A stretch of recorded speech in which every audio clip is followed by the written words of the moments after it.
Bonjour, bon Dieu béni nous, bon Dieu béni nous, et grâce bon Dieu couvrir ou même, qu'après prend plaisir pour chita attendre parole ça, et qui quitte restauration, ligne prière de la restauration, entrer la caillou, me souhaiter que Seigneur a fait travail dans la vie ou lait que ou pral entendre parole ça, et que nous connaissons, et moi te partagé première partie message ça déjà deuxième partie hein connait c'est troisième partie et message là côté nous te joindre dans Jacques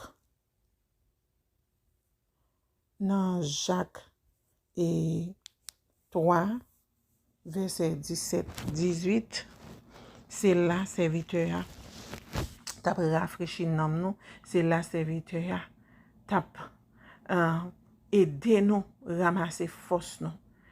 Eh bien, bon, et ça c'est troisième partie, hein. Moi invité pour être tendel ensemble avec nous. Et c'est dans Jacques 3, verset 17 et 18. Ok?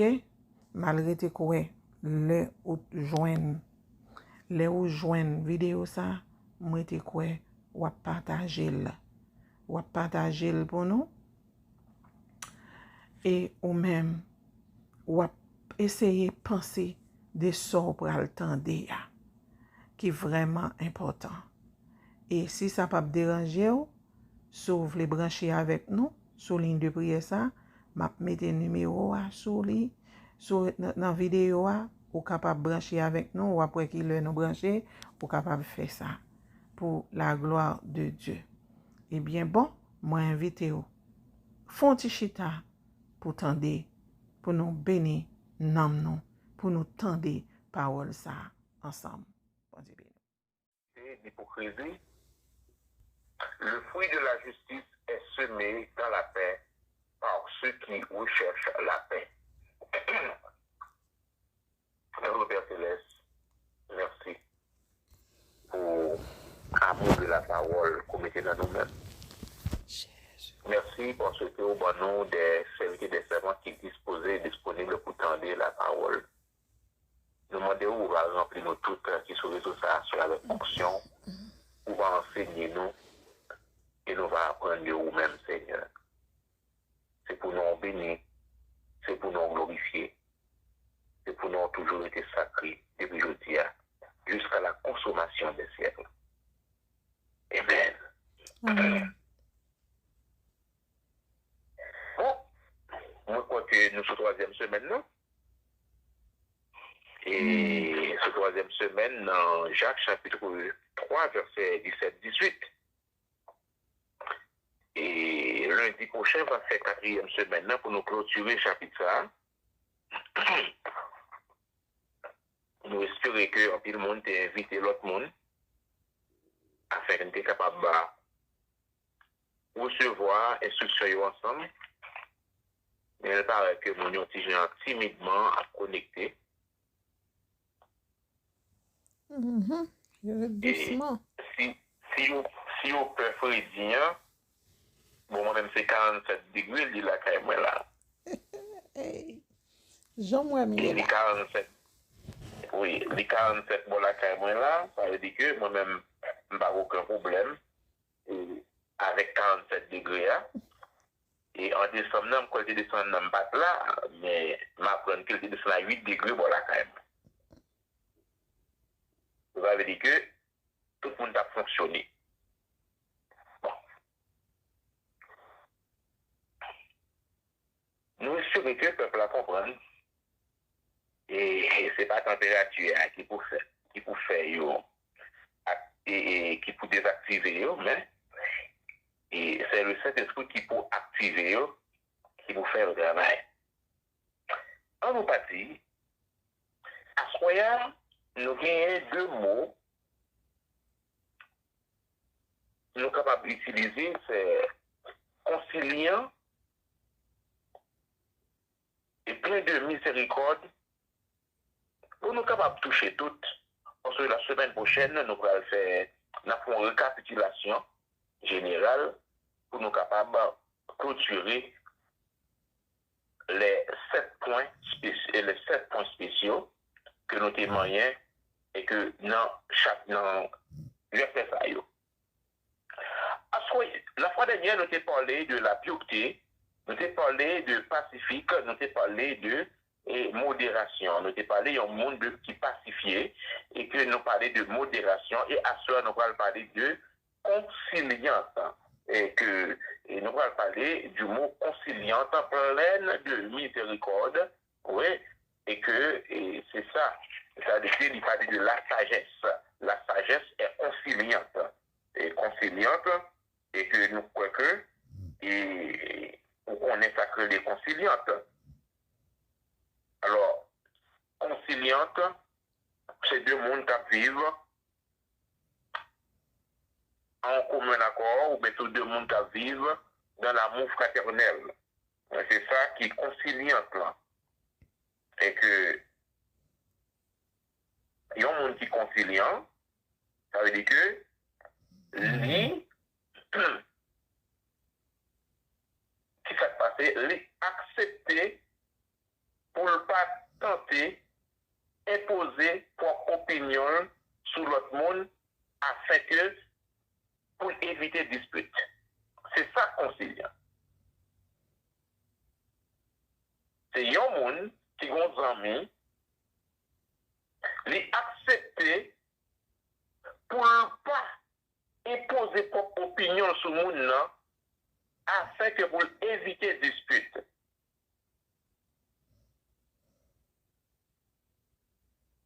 Ça veut dire que il y a un monde qui est conciliant, c'est un monde qui ne permet faire rancune à personne. Il y a un monde qui est conciliant, c'est un monde, lorsque il y a un monde qui est fâché avec lui, il est toujours prêt pour le céder. C'est ça qui fait la réconciliation. C'est-à-dire que faut que vous êtes conciliant d'abord, conciliation était interrompue, et puis pour gagner à nouveau, c'est ça qui fait la réconciliation. Vous voyez? Parce qu'il faut être concilié d'abord pour avoir une réconciliation. Mais si vous ne pas concilier d'abord, il n'y a pas de réconciliation. Alors, qui ça? Normalement, il dit la sagesse, ça c'est le troisième point, qui dit que la sagesse est conciliante. La sagesse de Dieu est conciliante. On nous rentrer en matière.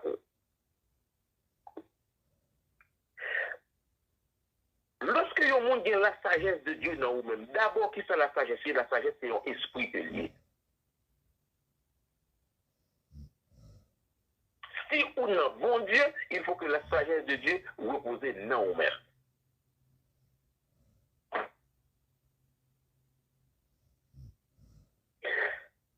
Normalement, la sagesse de Dieu est conciliante. Ça veut dire qu'il y a un monde qui est prêt pour le céder, sans rancune ni contestation. Et c'est un monde qui parle de dispute. C'est pas un monde qui aime, c'est un monde qui parle de l'obéi. Lorsque vous arrivez dans une situation où vous pétez ton coquin, vous pétez ton l'obéi avec lui, il coupe. Évitez ça. C'est ça qui est un monde qui est conciliant. Il doit que la sagesse de Dieu est conciliante. Il y a un monde qui reçoit la sagesse de Dieu, où il y a esprit ça dans vous-même, ou conciliant. Ou pas remettre discussion. Alors, il y a un monde comme ça, c'est un monde qui est ouvert à l'enseignement. Il est prêt pour l'accepter exhortation. Ah, il y a un monde qui soit exhorté, mon cher, la traverse. Comme on dit ça sur les réseaux, il y a un monde qui n'est pas exhorté. Il y a un monde qui remet exhorter, mais il n'est pas capable de faire, c'est pas son pas. L'exhorter, mon nom, c'est comme si un gado, ça empoigne à la piquer, mon nom. C'est-à-dire que mon nom, lorsque il y a l'esprit de la sagesse dans lui-même, il n'y a pas un monde qui est entêté, il y a un monde qui est docile. Alors, nous, action, la caille, nous, l'ayons dit un monde sage, ça veut dire qu'il est docile. Sagesse avec docile, l'homme sage avec un monde qui est docile, c'est deux bagailles différents. Faut sage d'abord pour docile. Parce que l'homme sage ou une sagesse la caillou, sagesse là son esprit que lié. C'est un esprit comment que pour concevoir les choses, comment que ou est bagaille qui nous façon différente que l'autre monde. C'est ça que la sagesse là, son l'esprit. C'est ça qui fait que l'on a prié ou a demandé bon Dieu, l'esprit de la sagesse pour le reposer sur vous. Demandez l'esprit de la sagesse pour le reposer sur vous. Parce que lorsque l'esprit de la sagesse repose sur vous, c'est là ça oublie le monde qui doit se la caille depuis on dit oh est-elle depuis le monde n'a pas connu le monde est-elle en son monde qui poli son monde qui sage. Non non, c'est pas ça sage là. Sagesse là, c'est lorsque vous avez une faculté la caille, vous avez une connaissance pour le capable ouais bagaille non l'autre tant que moun pas ouais même avec et que li ouais non façon que côté que li ka mettre moun dans le droit chemin. De la même que Salomon, c'est une sagesse qui était réellement parfaite la caille. C'est de l'esprit de Dieu, c'est l'esprit de la sagesse.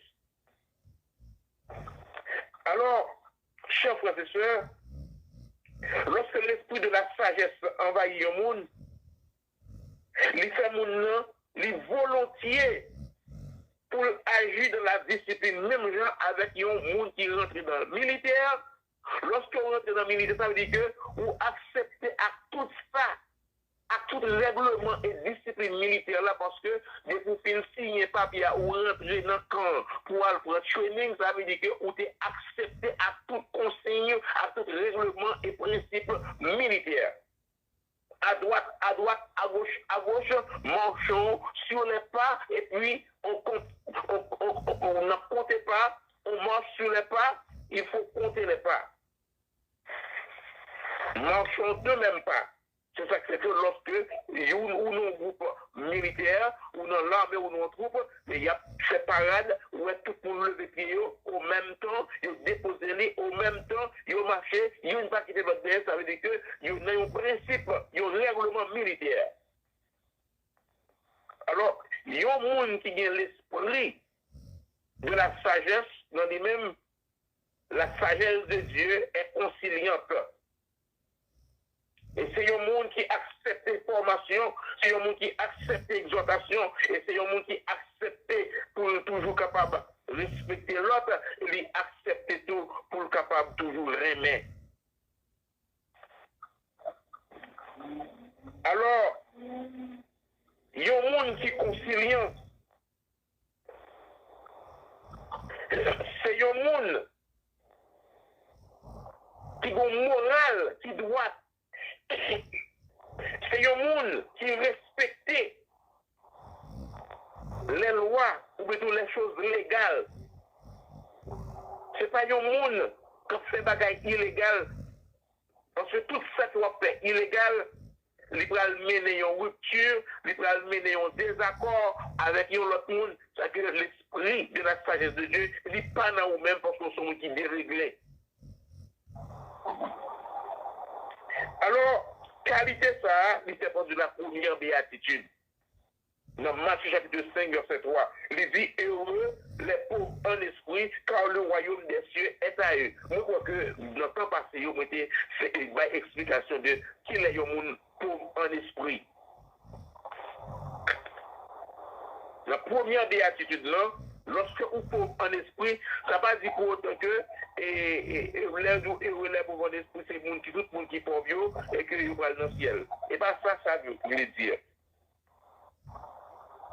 Il n'y a pas qu'à faire allusion avec le riche et le pauvre Lazare. Non. Les pauvres en esprit, ça ne veut pas dire que lorsqu'on chrétien fait pauvre pour ça, Ça ne veut pas dire que lorsqu'on chrétien, on ne peut pas gagner l'argent, on ne peut pas millionnaire. Non, ce n'est pas ça verset a dit du tout.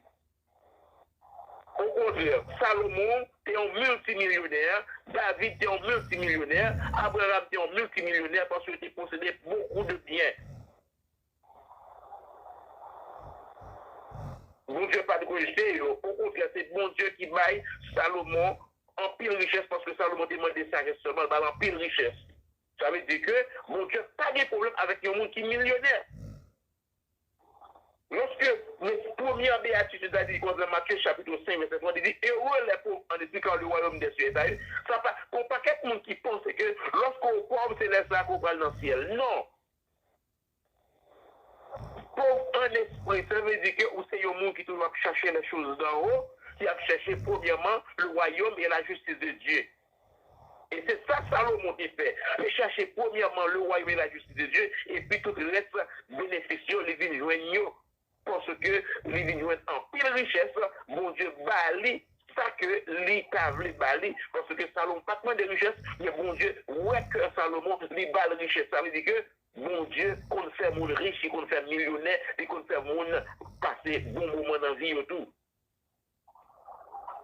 C'est pas prospérité que m'a prêché à cela. Mais moi, je voulais que pour nous comprendre le verset qui dit comme ça, que heureux les pauvres en esprit quand le royaume des cieux est à eux. C'est pas pauvre des choses matérielles, mais c'est pauvre des choses spirituelles. Ce qui est esprit, ce qui est chair, est chair. Nulle raison que la Bible pas parler heureux les pauvres en matériel, heureux les pauvres charnels. Non, c'est pas ça la Bible dit. La Bible pas parler de pauvres matériels. Il ne va pas parler de pauvres matériels, il va parler de pauvres charnels, il parle de pauvres en esprit. Ce qui est d'esprit est esprit. Monde qui pauvre spirituellement, il cherche les choses spirituelles. Monde qui pauvre matériellement, là, il travaille pour chercher l'argent pour le manger, pour le payer Billy, pour le payer Kaili. Monde qui pauvre matériellement, il campe avec un ruinamel, l'a demandé parce que c'est matériel, les besoins, l'a cherché matériel parce que les pauvres matériellement. Monde qui pauvre spirituellement, lui a prié, lui a action de grâce, lui dans prière, lui dans jeûne, lui dans étude biblique, lui dans toute prière, l'a cherché la connaissance d'en haut, l'a cherché premièrement le royaume de Dieu et la justice de Dieu parce que les pauvres en esprit. C'est ça que pauvre en esprit a. C'est pas l'on pas 5 pauvres, non, mais on pauvre en esprit dans l'église là, oh oui, ils sont chrétiens, les pauvres en esprit. Non. Ce qui est esprit, ce qui est chair. Lorsque la Bible dit pauvre en esprit, c'est pauvre spirituel. Lorsque tu es rencontré avec mendiant, monsieur t'es rencontré avec mendiant devant la belle porte et que lui t'a demandé quelque chose. Ça veut dire que c'est pauvre en matériel. Nous-mêmes, avec vous, nous avons pauvre spirituel, pauvre en esprit, parce que nous avons cherché qu'on ait la parole de Dieu. Nous avons cherché qu'on ait qui s'appelle enseignement. Nous avons cherché qu'on ait qui s'appelle en Bible, parce que nous tous des pauvres en esprit. Nous sommes tous des pauvres en esprit, nous avons cherché les choses spirituelles, les choses en esprit. Nous espérons que à soi, on comprend ça très bien, pauvre en esprit, pauvre en matériel et pauvre spirituel. Ça, c'est pour première béatitude là. Alors, quatrième point, on dit comme ça que la sagesse de Dieu est pleine de miséricorde. Ça veut dire que lorsque il dit la sagesse de Dieu pleine de miséricorde là, ça lui correspond très clair avec une béatitude qui est dans Matthieu chapitre 5 verset 7. Qui ça? Matthieu 5 verset 7 dit. Matthieu 5 verset 7 il dit que heureux les miséricordieux quand ils obtiendront miséricorde. Il dit heureux les miséricordieux quand ils obtiendront miséricorde. Matthieu chapitre 5 verset 7. Ça c'est une béatitude encore. Nous connaissons que il y a 7 béatitudes. Je vais prendre le temps pour énoncer toutes ces béatitudes pour Ascoya, aller dans Matthieu chapitre 5, à partir du verset 3, à continuer à prendre tous les 7 béatitudes. Ça, c'est Jésus qui a énoncé béatitudes et que là, Jacques lui-même, en ce sens, il commençait parler de eux-mêmes. L'idée comme ça que, quatrièmement, la sagesse, selon Dieu, est pleine de miséricorde. Ça veut dire qu'il correspond clairement que nous, qu'il dit heureux, les miséricordieux, quand ils disent miséricorde. Qu'il est un monde miséricordieux. Qu'il est un monde pour obtenir la miséricorde de la part de Dieu. Chers frères et sœurs. Lorsqu'il est un croyant, il y a miséricorde, il plein de miséricorde. Miséricorde, quand il est croyant, chers frères et sœurs, les manifester pour la foi qui sauve le monde et qui transforme nos vies. Non seulement les transformer vie monde, les pardonner, monde qui fait le tort, c'est le pas ou bien miséricorde la caillou. Tout le monde qui fait le tort, lorsqu'on pardonne, sans rancune, c'est le ça ou gagner, ça ou les compassion pour les autres, ou gagner, ça ou les miséricorde la caillou pour les autres, lorsqu'on sans rancune. Est-ce qu'on peut comprendre, chers frères et sœurs? Nous sommes dit nous contacts tout le monde qui a dit l'évangile douce, l'évangile. Pour moi-même, l'évangile pas douce. Je ne sais pas pour l'autre monde. Moi-même, dans la vie, pas l'évangile pas douce. Parce que depuis quand je rentre dans le ministère, depuis avant de rentrer dans le ministère, je suis une prophétie sous tête. Depuis que j'ai 12, 13 ans, je suis une prophétie sous tête qui dit que pour moi, rester accroché ma Bible, parce que j'ai pile travail, j'ai un gros ministère que je vais recevoir. À partir de ça, tout. Problème moi commencé, persécution à droite, à gauche, même dans le sommet, moi, mauvais esprit a venu parler avec moi, a venu attaquer moi. Ça veut dire que l'évangile, pour moi-même, pas douce. Pour moi-même, l'évangile, c'est une plus gros tracas que je gagne, plus gros fardeau dessous de moi, parce que dans le ministère. Je pense que si je suis un simple frère, moi, j'ai adoré, je vais moins de problème. Mais puisque Dieu choisit pour le ministère, depuis presque 12 ans, il y a prophétisation, depuis l'instant, je recevoir vos attaques. Ça veut dire que moi, c'est un homme de douleur qui est habitué avec souffrance. Ça veut dire que quand il y a des souffrances, je ne pas faire peur. Vous attaquez pas faire peur. Depuis dans l'Haïti, 12 ans, 13, 14, 15 ans, je passe, je vais recevoir un côté gros esprit, gros démon à venir attaquer, venir par la veine. Ça veut dire que lorsqu'on est dans le ministère, l'évangile pas douce. L'évangile pas facile. Je ne sais pas pour l'autre, mais moi-même, l'évangile pas douce.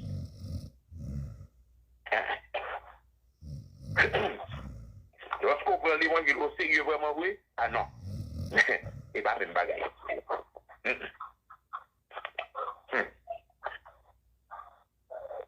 À cela, chers frères et sœurs, la Bible enseigne-nous pour que miséricorde la caille, qui ça signifie? C'est lorsque les gens font tort, ou pas gagner rancune, ou pas chercher pour venger, au contraire, s'il y a des problèmes, ou servir ou aider au contraire. C'est ça la Bible dit pour miséricordieux. Est-ce qu'on est prêt pour faire ça? Est-ce qu'on est prêt pour faire l'évangile? Est-ce qu'on est prêt pour capable suivre les 7 béatitudes? Est-ce qu'on est prêt à croire pour remplir avec miséricorde? Moi, je crois qu'on n'est pas capable de faire, il n'est pas facile pour faire.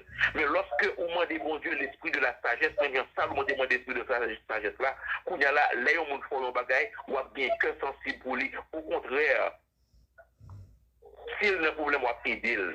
S'il a besoin, on va parler. Parce que la Bible m'a dit, pour capable miséricordieux, Jésus dit ça dans Matthieu chapitre 5. Et Jacques chapitre 3, il dit que la sagesse d'en haut est pleine de miséricorde. Assoya.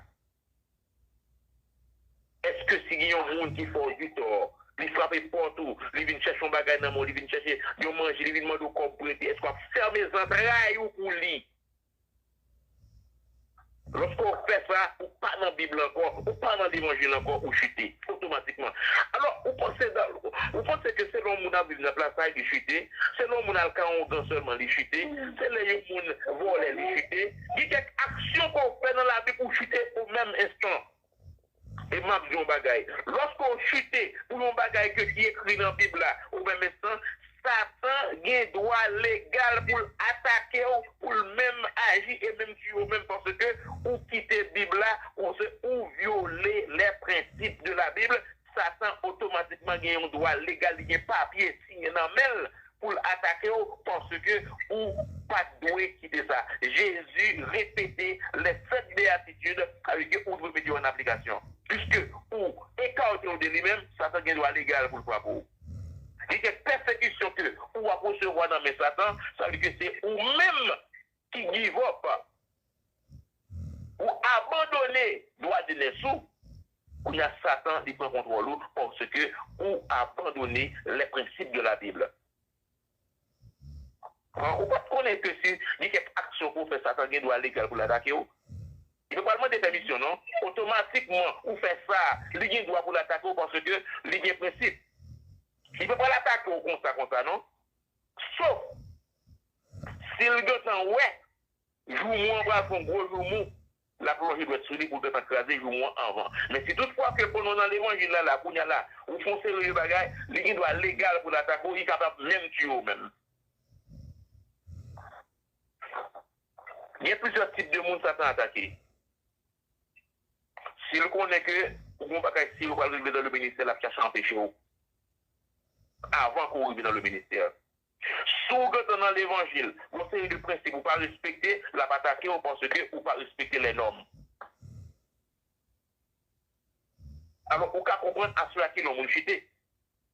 Ce n'est pas les gens qui ont seulement chuté, ce n'est pas les gens qui ont seulement chuté, ce n'est pas les gens qui ont péché, tombé dans le péché seulement chuté, comme chrétiens, c'est les gens qui tombent dans le péché. C'est les gens qui ont adultère seulement ils disent qu'ils tombent dans le péché. Donc, pas qu'être notre bagage qu'on fait ou tomber dans le péché. Ce n'est pas adultère seulement qui tombe dans le péché. C'est une dans le péché, et tout d'abord, il y a l'adultère. C'est ça fait que vous ne pouvez pas confondre tout l'autre péché, il y a l'adultère.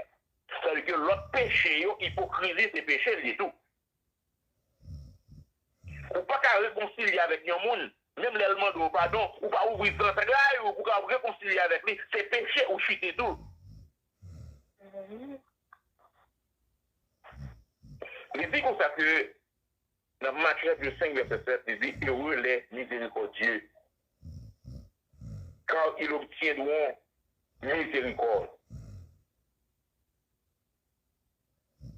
Alors, on nous prend sens pour nous voir que dans Luc chapitre 10, verset 30 à 37, Jésus te fait allusion avec le bon samaritain. Pourquoi ça dit le bon samaritain? C'est parce que vous dit dans la ville de Samarie, il n'y a pas de monde qui a valeur. Tout le monde. Sauf pas qu'il y a une idolâtrie. Et juif, il n'y a pas de rapport avec Samaritain. Parce que c'est comme si c'est monde la ville, à monde en dehors, monde en province. Et monde en province, ils sont dans la bonne rayon. Monde en province, ils sont dans la bonne chambre dans la nuit. Monde en province, c'est monde en moignoyer. Ils sont ici, ils sont ici. C'est comme ça, c'est. La parole de païen dans la Bible, mais signification païen.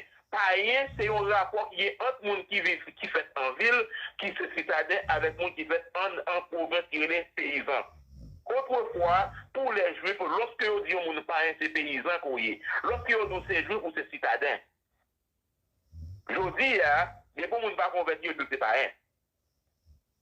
Maintenant, autrefois, dans le temps passé, lorsque on dit que c'est païen, et que c'est les gens qui vivent en campagne, c'est les gens qui vivent dans les hauteurs, sur les hauteurs, c'est les gens qui ont le Paris pour qu'ils sont feuilles, parce que la vie, les gens qui juifs, c'est des citadins qui vivent à Jérusalem. C'est ça juif là, c'est ça païen. Ce coup-là, il n'y a pas de Samarie. Samarie, c'est petit après la Judée et tout. Oui, mais c'est les gens qui vivent dans toute débauche, il a fait libation, il a adoré l'idole, et puis il a fait toutes sortes de magie, et qu'il n'a pas en rapport avec Jésus. C'est-à-dire lorsque Jésus s'est rencontré avec le Samaritain, il a dit, qui rapport qui est avec parce que je ne vais pas parler de Samaritain. Alors Jésus l'a parlé, il fait allusion avec un bon Samaritain. Parce que Samaritain, c'est des bouchers, oui. Samaritain, il n'y a pas de valeur devant personne. C'est comme si nous et bon, pour le moment, on a dit comme ça que, il y a des gens qui sont du village de Dieu, ils rentrent sur l'autre côté, on dit c'est le village de Dieu, ils sont dit, oui. Kidnappeur. Et bien, c'est constaté, l'homme sorti Samarie, les lieux, les lieux, et c'est ça que fait que Jésus prend exemple, il dit que le bon samaritain, parce que vos prêtres, ils ont passé, ils voient que ils ont monde qui était dans la rue, bandit frappé, brigand, ils ont blessé, monsieur, pour tout ça, ils ont quitté la terre, et puis, juif a passé, vos prêtres ont passé, sacrificateur passé, ils n'ont pas occupé de monsieur. Et puis, samaritain, ça veut dire que c'est pas bon dans la société, c'est lui-même qui passait, il prend soin, monsieur, il mettait sous bourrique, et puis il passait le sous lui. Après ça, il menait à aller à l'hôpital pour il dit mettez tout contenu, l'argent, blessure, monsieur, soin dans le bali, mettez sous compte, m'a payé pour eux. Jésus dit que ça sont vrais samaritains. Ça veut dire que lorsqu'on a miséricorde, on agit comme le vrai samaritain, comme le bon samaritain. Lorsque ou bien miséricorde la caillou, ou à vivre comme le bon samaritain. Lorsque vous sollicitez pour quelque chose, ou à ouvrir votre travail pour aller pour aider, même les gens qui étaient fort tort, même les gens qui étaient fort abus, la Bible demande pour miséricordieux, il faut que vous ouvriez votre travail pour aider même les gens qui étaient fort abus, même les gens qui étaient volé l'argent, même les gens qui étaient prêtés dans mon qui pas promettre, ou les vignes contre les vignes frappées, ou qui ne doit pas prêter, et puis sous qu'à faire le cadeau, $1, $5, $10, faire le cadeau, et puis y aller. Pour qu'on ait moun sa pas de mot encore, mais pas faire des entrailles, parce que aussitôt qu'on fait ça, on chute même côté. C'est ça qui est les miséricordieux. Il faut qu'il y ait miséricorde, il faut qu'il y ait esprit de pardon, pour que ça chaque jour dit le notre Père. Pardonne-nous comme nous aussi pardonnons ceux qui nous ont offensés. Même si nous pardonnons les gens qui fait nous ça qui mal, nous demandons pour pardonner les